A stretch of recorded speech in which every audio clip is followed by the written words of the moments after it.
नमस्कार। आज के इस वीडियो में हम कक्षा 10वीं विषय गणित के अंतर्गत इकाई 3 देखेंगे। इस इकाई से हमारे पास 1 नंबर वाले ऑब्जेक्टिव क्वेश्चन 2 आएंगे और 5 नंबर वाले 1। इस प्रकार से हमारे पास कुल 7 अंकों के प्रश्न इस इकाई से आएंगे। इस इकाई में हमारे पास मुख्यतः 3 टॉपिक है। पहला है आवर्ती जमा खाता, दूसरा सावधि जमा खाता और एक और था हमारे पास आयकर, वो हट चुका है कोर्स से कोरोना के कारण। तो मान के चलिए ये दोनों से ही हमारे पास प्रतिवर्ष पेपर में आते हैं। एक आपके पास आवर्ती जमा खाता और दूसरा सावधि। इसके अतिरिक्त बचत खाता के बारे में भी चर्चा हुआ है। ठीक है, तो यहाँ पे देख लेते हैं। आवर्ती जमा खाता से हमारे पास ये 17 में भी आया है तीनों सेट में, 18 में भी, 19 में भी और 20 में भी। प्रश्न कोई भी रहे लेकिन यहाँ से प्रतिवर्ष प्रश्न आया है पेपर में, वो भी 5 नंबर में। जबकि यहाँ से आपके पास आया था 18 में आया था अथवा करके, जबकि बाकी अथवा जो है आवर्ती जमा खाता के साथ आपका आयकर के रूप में आया था। तो मान के चलिए ये हमारे पास इम्पॉर्टेंट है, यानी 5 अंकों के प्रश्न हमारे पास यहाँ से आएगा। और किस प्रकार से आएगा चलिए हम देखने का प्रयास करते हैं। चलिए, ये हमारे पास आवर्ती जमा खाता है। आपकी बुक में उदाहरण नंबर 1, 2, क्वेश्चन नंबर 1, 2, 3 और 5 सभी एक समान बनेंगे।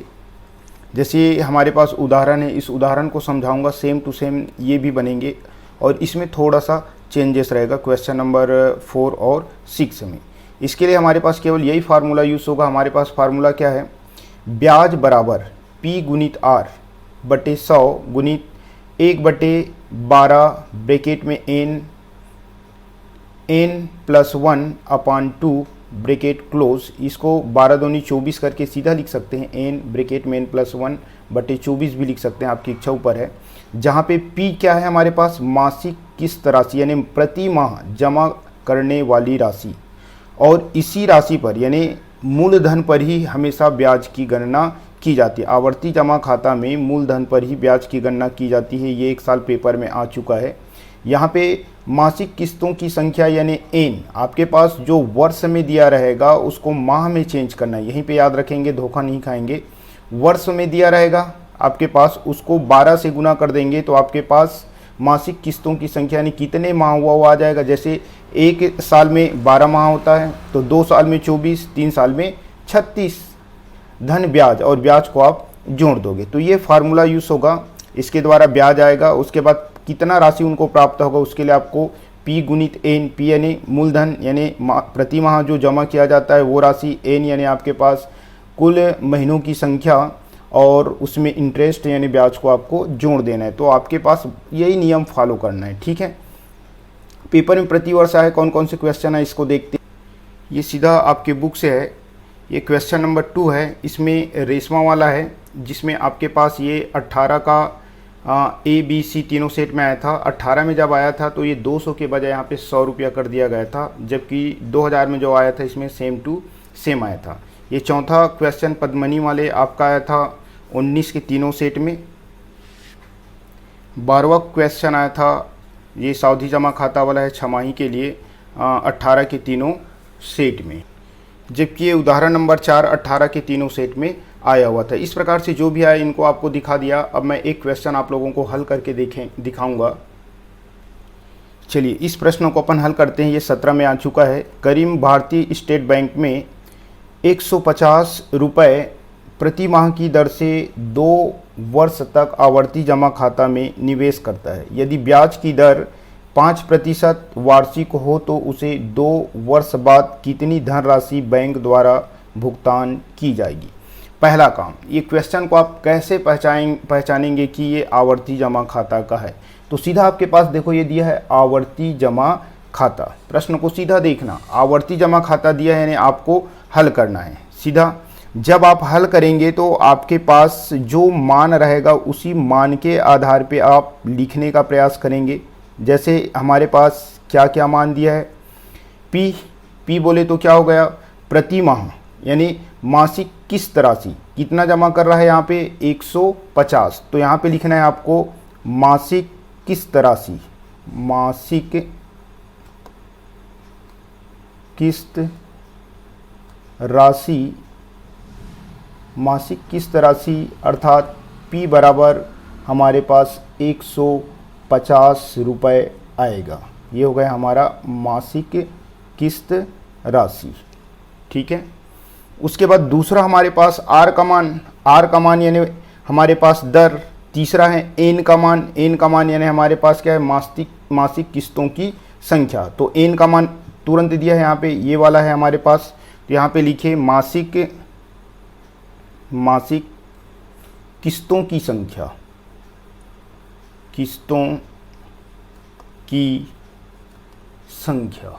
मासिक किस्तों की संख्या बराबर हमारे पास जो दिया है, अर्थात N बराबर कितना दिया है, N बराबर हमारे पास दे दिया है 2 वर्ष।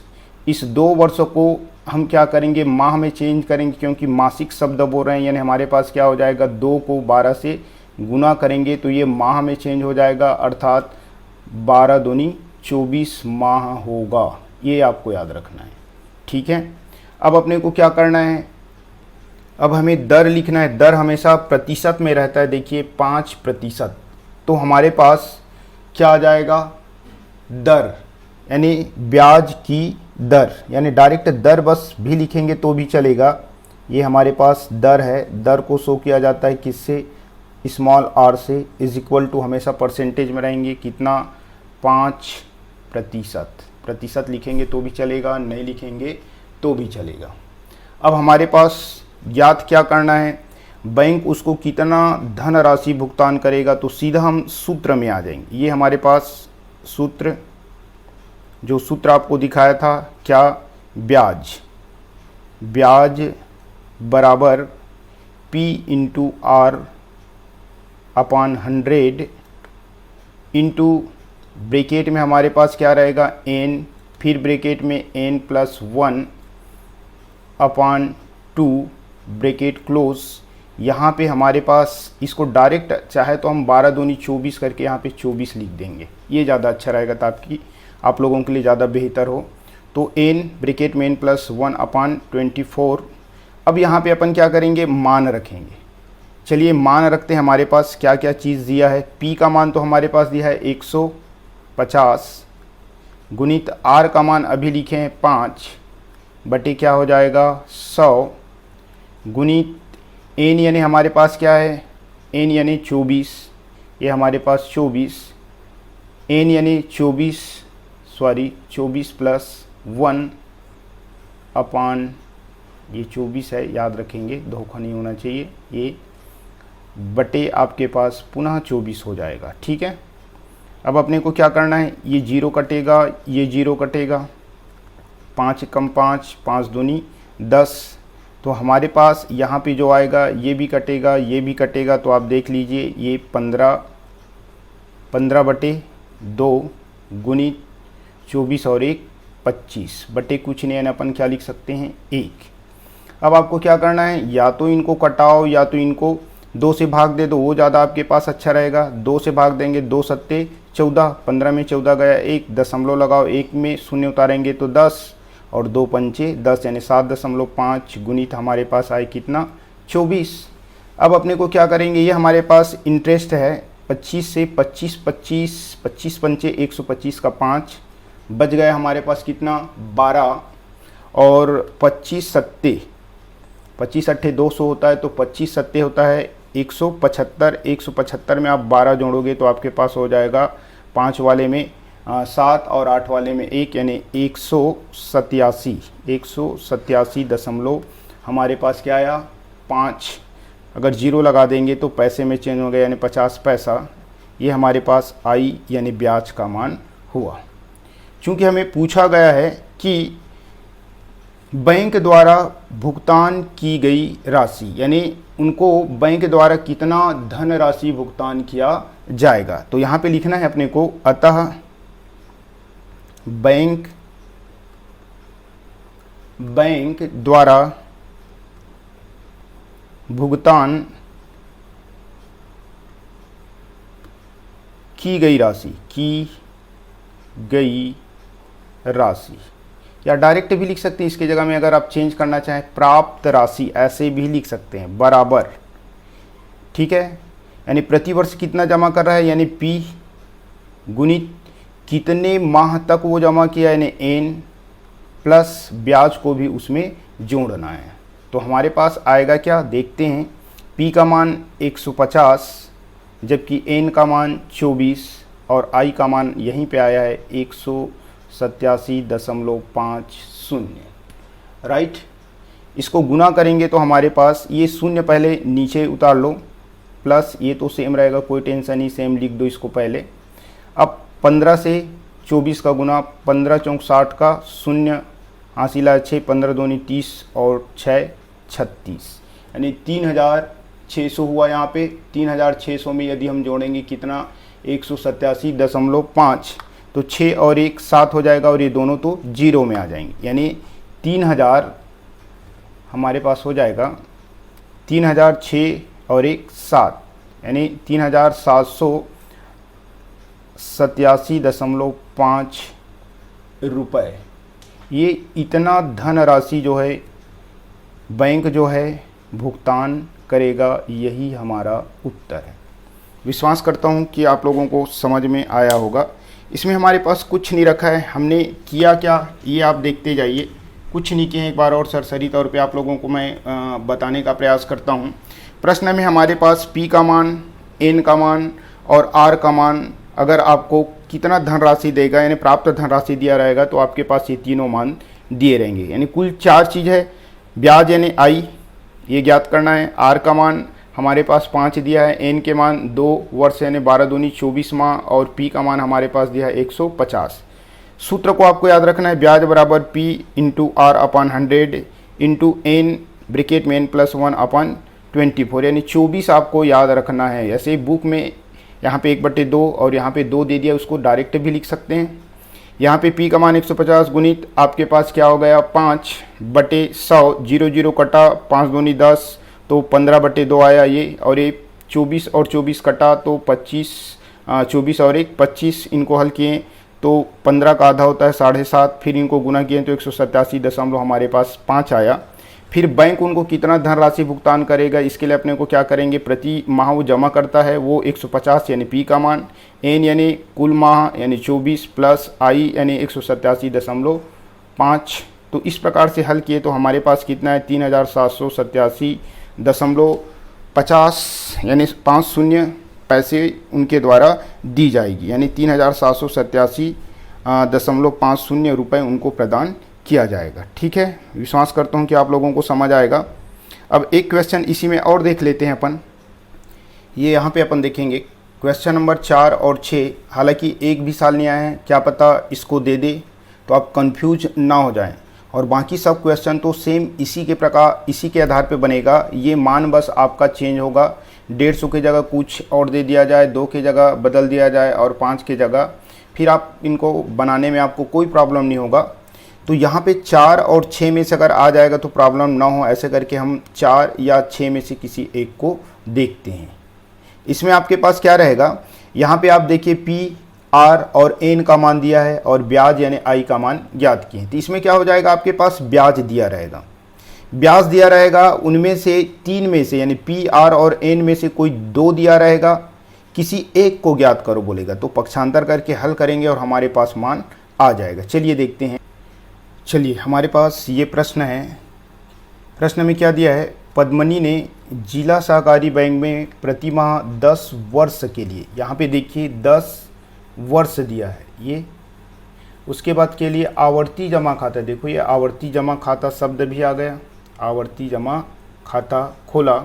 यदि इन्हें बैंक द्वारा ब्याज, ये ब्याज कितना देता है, 3025 रुपये ब्याज प्रदान की जाती है, तो ब्याज की दर हमें क्या करने के लिए बोला है, ज्ञात करने के लिए बोला है। देखिए हमारे पास एक मूलधन होता है, ठीक है, एक हमारे पास होता है वर्ष, एक होता है हमारे पास दर। तो यहाँ पे हमारे पास जो जो चीज़ें दी गई उसको पहले केयर कर लेते।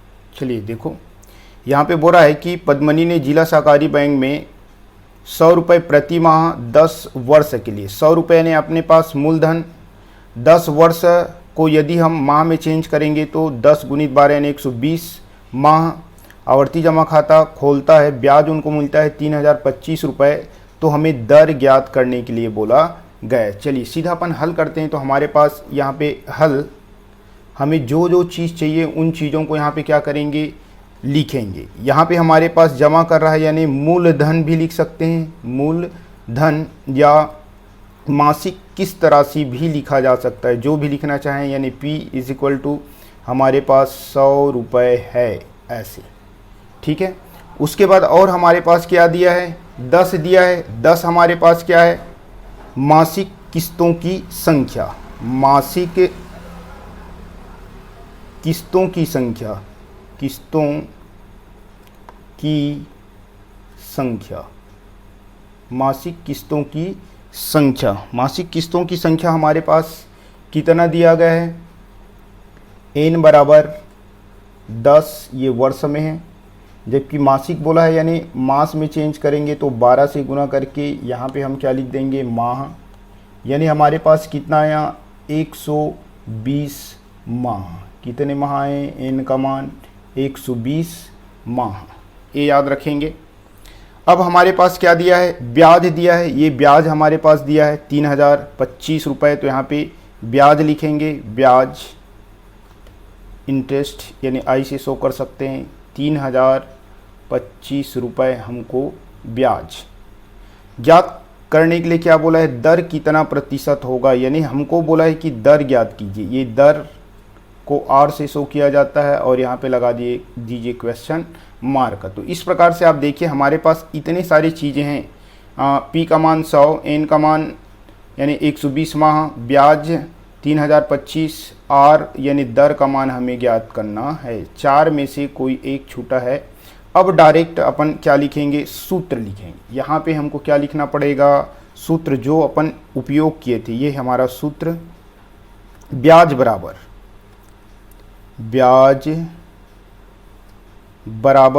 P × R upon 100 into N, bracket में N+1 अपॉन 24, ये याद रखेंगे। ये हमारा फार्मूला हुआ। यदि कोई कमज़ोर विद्यार्थी है तो केवल और केवल इतना ही लिख कर आप छोड़ देंगे तो कम से कम 2-2.5 नंबर आपको मिलेगा। अगर थोड़ा बहुत और आगे लिखेंगे, सूत्र में माँ रख देंगे तो थोड़ा और ज़्यादा नंबर मिल सकता है। चलिए माँ रखते हैं, ठीक है। हमारे पास यहाँ पे ब्याज है, P का मान दिया है कितना, 100, तो यहाँ पे 100 लिख दो। R का मान 120, तो यहाँ पे 120 बटे क्या दिया है, 100 इंटू N का मान हमारे पास कितना है, N बराबर 120, ये वाला 120, सॉरी ये R का मान आपको कितना दिया है ये तो हमें ज्ञात करना है। और N का मान 120 धन 1 बटे हमारे पास क्या हो गया, 24। ये आप केयर करेंगे, ठीक है ना। तो हमारे पास क्या क्या हुआ, जो भी मान दिया है ये तो आपको कटेगा, ये भी आपका कटेगा। ब्याज का मान यहाँ पे लिख दो 3025, ठीक है। अब आप देखते जाइए आपको क्या करना है। ये भी कट गया, ये भी कट गया, 12 कम 12 और 12 दूनी 24। यहाँ पे 10 हुआ तो 2 पंचे 10, यानी ये 5 में कन्वर्ट हो गया। इधर आपके पास 3025 है, ये केवल R बचा, इंटू इधर हमारे पास क्या बचा, 5 बचा, नीचे में तो कुछ भी नहीं बचा है। और 120 धन 1 यानी 121। अब अपने को क्या करना है, इनको पक्षांतर इधर कर देना है। क्या करना है अपने को, पक्षांतर। तो कर देते हैं पक्षांतर हमारे पास। तो ये R का मान, ये R इधर रहेगा हमारे पास मान के चलिए, और इन दोनों को इधर भेजेंगे, यानी 3025 बटे ये इसके साथ गुना है तो ये दोनों आकर इधर क्या हो जाएगा, 5 गुणित 121 जो है भाग हो जाएगा। क्या हो जाएगा, भाग। अब इसको अपने को क्या करना है, कटाना है। कटाने के लिए अपने को क्या करना है, देख लीजिए किससे कटेगा ये, ठीक है। 5 से कटा देते हैं, 5 6 30, ठीक है। उसके बाद हमारे पास क्या ला जाएगा, शून्य बचा तो 2 लाएंगे तो नहीं होगा, फिर यहाँ पे शून्य लगाओ, फिर 5 को उतारो तो 25, तो 5 पंचे 25, यानी हमारे पास यहाँ पे आया कितना, चलो आर को इधर लिख रहा हूँ मैं, अब इधर आ गया हमारे पास 605/121। अब इनको हमें क्या करना है, कटाना है। 11 ईजी है, आप 11 से कटा सकते हैं। ये 11 11 121, ठीक है। 11 पंचे 55, 60 में 55 गया 5 हो गया, फिर 55, 11 पंचे 55। तो आपके पास आर का मान कितना है, 11 पंचे 55, यानी आर का मान हमारे पास 5% आया। कितना प्रतिशत, 5%। उत्तर में लिख सकते हैं अतः दर यानी आर बराबर 5%, ये हमारा उत्तर है। विश्वास करता हूँ कि आप लोगों को समझ में आया होगा। चलिए सरसरी तौर से इनको एक बार पुनः हम देख लेते हैं कैसे आपको बनाना है। प्रश्न में हमारे पास मूलधन 100 दिया था, एन का मान 10 वर्ष जिसे 12 से गुना करके माह में चेंज किए तो 120 हुआ। ब्याज दिया है 3025 रुपये और दर यानी आर का मान हमें ज्ञात करना था। सूत्र है हमारे पास ये P into R upon 100 into N bracket में n+1/24। ये सूत्र भी लिखेंगे। अगर इतना मान रख के भी आप छोड़ देते हैं तो कम से कम 3 नंबर या 2.5 नंबर तो श्योर आपको मिलेगा। अगर इधर कैलकुलेशन करने नहीं आता तो आप छोड़ सकते हैं। फिर अपन कैलकुलेशन किए, कटाएं, यहाँ पे लिखें 125, यहाँ पे 100 गुणित आर, ये आर है, धोखा नहीं खाएंगे, बटे 100 100 100 कटा तो यहाँ पे आर बचा। ये 120 धन 1 यानी 121 और ये 24 से कटाए तो हमारे पास 5 आया। फिर ये दोनों ये जो है गुना है तो इधर आके क्या हो गया, भाग। 5 से कटाएं तो 3025 जो है 605 बार कटा तो ये 605 और नीचे में हमारे पास 121। 11 से कटाएं तो 11 कम 11, 11 कम 11 और ये 11 पंचे 55, 60 में 55 गया 5, फिर 5 को उतारे तो 55, 11 पंचे 55 और 11 पंचे 55 हमारे पास यहाँ पे कटाए तो पुनः आया। तो इस प्रकार से हमारे पास उत्तर क्या है, दर बराबर 5% और यही हमको लाना था। विश्वास करता हूँ कि आप लोगों को समझ में आया होगा।